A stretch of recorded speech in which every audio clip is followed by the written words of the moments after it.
You're watching Northern Crimes. Some cases never leave the evidence room. They sit in folders marked Unsolved. Names, photos, and details frozen in time. No arrests, no convictions, just families waiting and questions that refuse to fade. In the Pacific Northwest, those questions run deep.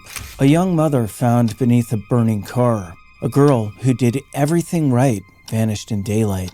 A Navy veteran murdered in her home. A hometown reunion that ended in silence. These aren't forgotten stories. Their case is still open, still haunting. And in each one, someone out there knows the truth. This is Northern Crimes.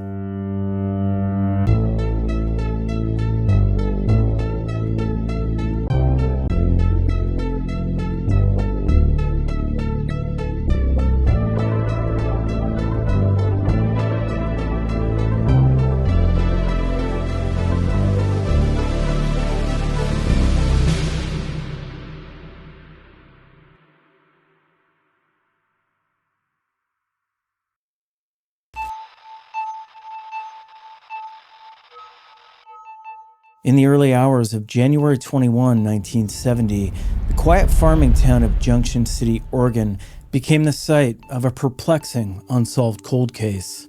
What began with screams in the night would soon unravel into a brutal double homicide that still confounds investigators more than 5 decades later. Julie Dade, 20, was a recent graduate of North Eugene High School, bright, blonde, and full of promise.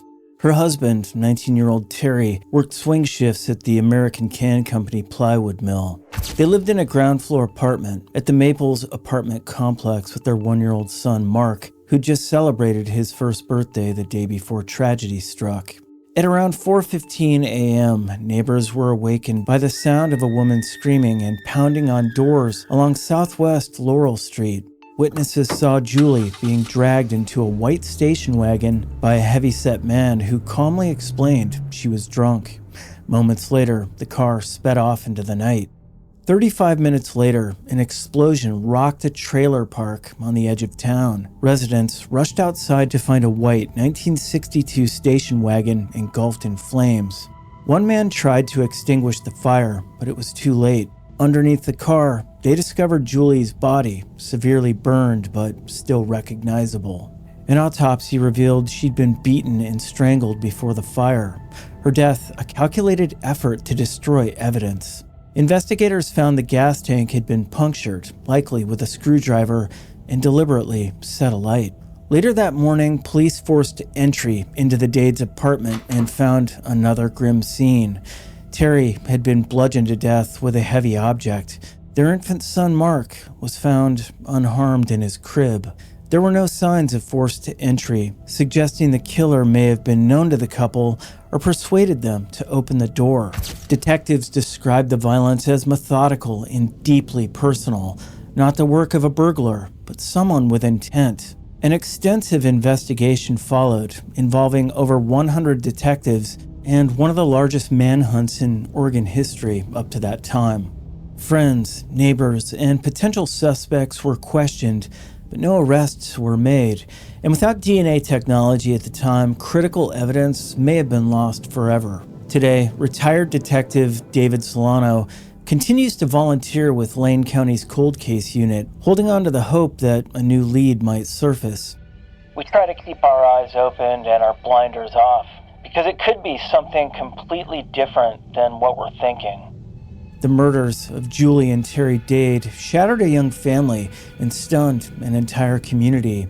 More than 50 years later, their case remains a chilling reminder that even in a small town, the darkest acts can happen just steps from home.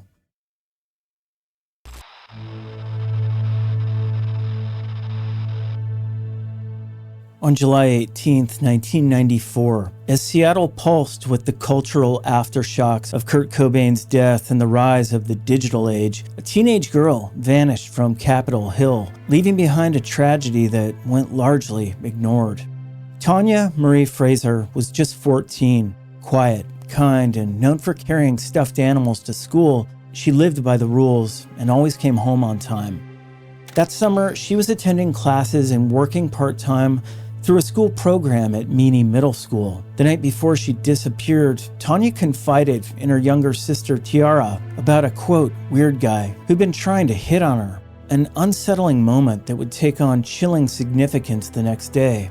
Around noon on July 18th, Tanya was seen near Meany talking to an unkempt, light-skinned man.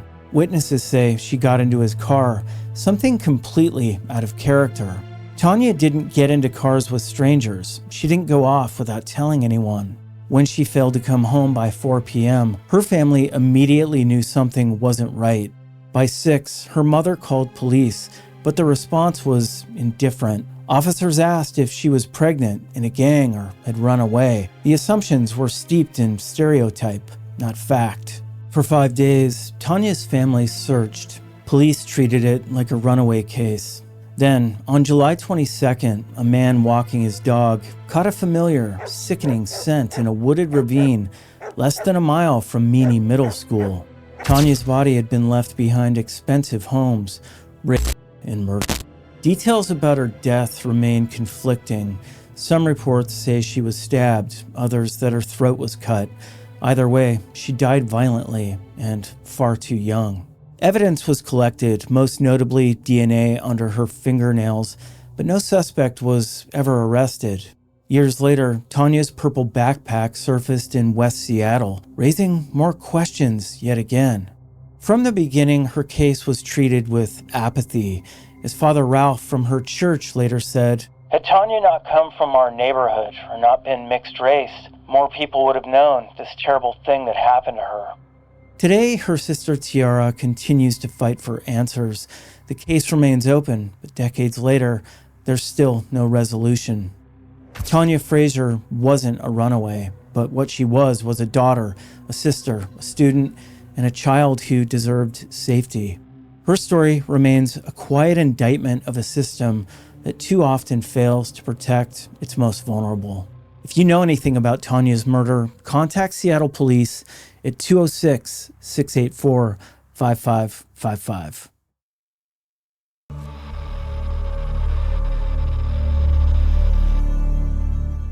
In the early morning hours of April 30th, 2008, flames erupted from a modest 2-bedroom home in Port Orchard, Washington, casting an orange glow against the pre-dawn darkness.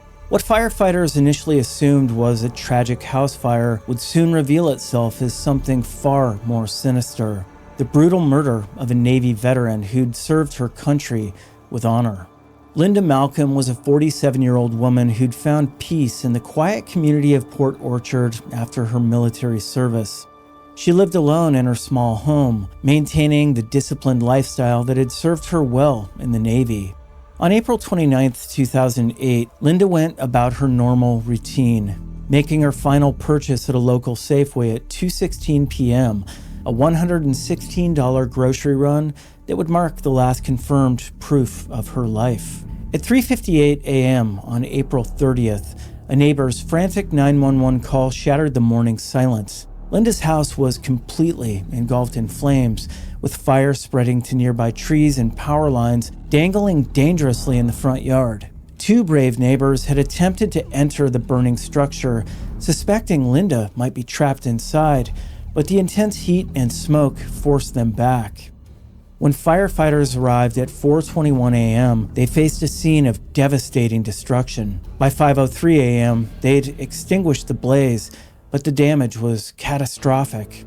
The house structure remained standing, but everything inside was destroyed beyond repair. It was in the master bedroom located in the southeast corner of the home that firefighters made their horrific discovery. Linda's charred remains told a story that had nothing to do with accidental fire. She'd been stabbed multiple times before the flames ever touched her body. This wasn't a house fire that claimed a victim. This was murder, followed by arson designed to destroy evidence. The timeline of Linda's final hours remains a haunting mystery. From her last grocery purchase at 2:16 p.m. on April 29th until the fire was reported at 3:58 a.m. on the 30th. Investigators had a 13-hour window during which someone had entered her home, brutally attacked her, and then methodically set the house ablaze. The killer's actions revealed a chilling level of calculation. This wasn't a crime of passion that spiraled out of control. The arson component showed planning and forethought. Someone wanted Linda dead and was determined to cover their tracks by destroying the crime scene. What makes Linda's case particularly tragic is that she had survived military service only to be killed in what should have been the safety of her own home. The very woman who'd sworn to protect and defend her country became the victim of an unspeakable act of violence. Despite extensive investigation by the Port Orchard Police Department, Linda's killer has never been identified. DNA evidence was recovered from the scene, offering hope that modern forensic techniques might one day provide answers. Linda Malcolm deserved better than to have her life end in such brutal fashion. Her family continues to seek justice, knowing that somewhere out there, someone holds the key to solving this case. If you have any information about Linda Malcolm's murder, please contact the Port Orchard Police Department at 360-876-1700.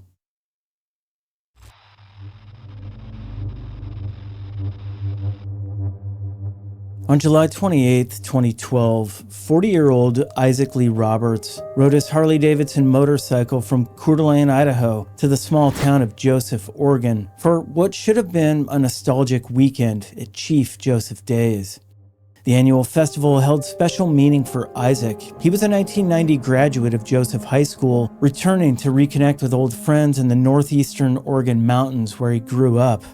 Instead, this homecoming would mark the beginning of one of the region's most perplexing disappearances.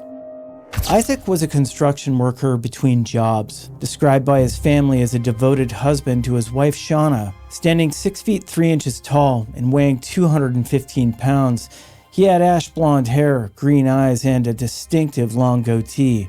He was last seen wearing a gray Lone Wolf Harley t-shirt, black Harley-Davidson vest, blue jeans, black boots, and a black skull cap with the Harley-Davidson logo.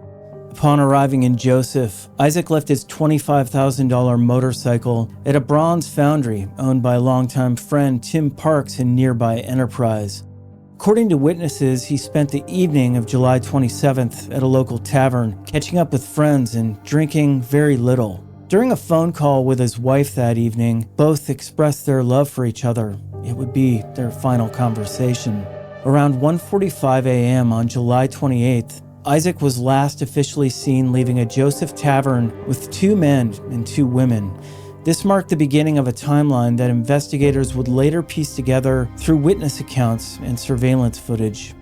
What happened next reads like something from a crime thriller. According to Detective Greg Rutherford, Isaac and another man traveled to Lewiston, Idaho to purchase methamphetamine.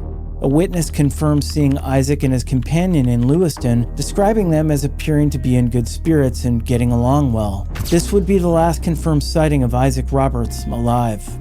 Isaac's wife reported him missing on July 29th when he failed to return home as planned.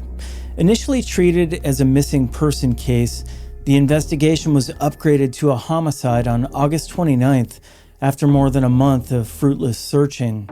The case took on federal dimensions when the FBI was called in to assist, given that the investigation crossed state lines between Oregon and Idaho. Investigators believe Isaac was carrying several $1,000s in cash, potentially providing a motive for foul play. Adding to the mystery were photographs taken the night of July 27 and 28, supposedly at the Hydrant Tavern in Joseph, showing Isaac among a group of people. His father, Mark Roberts, could identify most people in the photo, but remains puzzled by the identity of the photographer. More than 100 days after Isaac's disappearance, the case remained active, but without significant breakthroughs. Detective Rutherford theorized that Isaac's body might be somewhere in the vast, rugged backcountry where Oregon, Idaho, and Washington converge, an area so massive and remote that recovery seems nearly impossible. Isaac's family offered a reward of up to $10,000 for information leading to his location, desperately hoping someone would come forward with answers about what happened during those final hours in Lewiston. If you have information about Isaac Roberts, Contact Oregon State Police at 541-963-7174.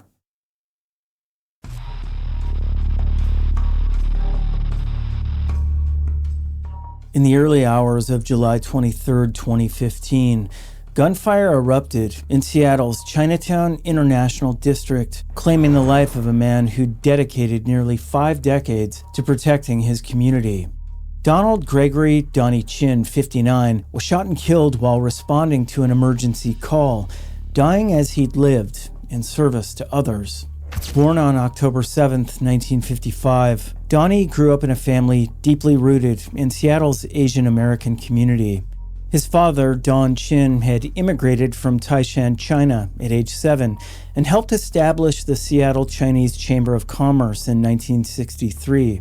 The family operated Sun May Company, a gift shop in Canton Alley that had been serving the community since 1911. But it was the turbulent late 1960s that would shape Donnie's destiny. Radicalized by the Asian American movement as a student, he witnessed firsthand how emergency services consistently failed his community. Police and fire departments were slow to respond to calls in the Chinatown International District, and the newly established 911 system offered no bilingual interpretation for the many residents who spoke limited English. In 1968, at just 13 years old, Donnie and his childhood friend Dean Wong founded the International District Emergency Center, IDEC. What began as teenage activism evolved into a lifelong mission that would save hundreds of lives over the next 47 years. IDEC filled a critical gap that official services couldn't or wouldn't address. Donnie and his volunteers staffed English and Chinese language emergency phone lines, provided first aid at community events, conducted emergency preparedness training, and maintained a team of volunteer first responders. They collaborated with the city and county emergency services, earning respect even from the fire station that supported them with volunteer labor and financial donations. Donnie's impact extended far beyond emergency response. As his sister Constance Chin McGordy recalled, Donnie's real legacy are those kids he helped raise. There were hundreds of them he helped take care of.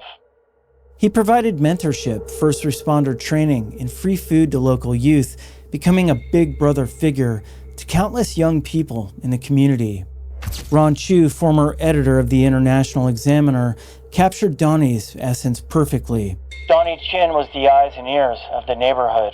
For nearly half a century, he patrolled the streets 24/7, breaking up illegal activity, responding to medical emergencies, and providing a sense of security that went far beyond traditional policing. The circumstances of Donnie's death were as tragic as they were senseless. While responding to an emergency call in the early morning hours, he was caught in a shootout between rival gangs. Police described him as collateral damage, an innocent victim of street violence. Despite extensive investigation involving dozens of detectives, no one has ever been charged in Donnie's murder. The hashtag Justice for Donnie became a rallying cry, but nearly a decade later, his family and community still await answers. Donnie's legacy lives on through the park renamed in his honor and the continued work of IDEC. As one community member said, "He died a hero, but he wasn't a hero because of how he died. He was a hero because of how he lived." If you have information about Donnie Chin's murder, contact Seattle Police at 206-684-5555.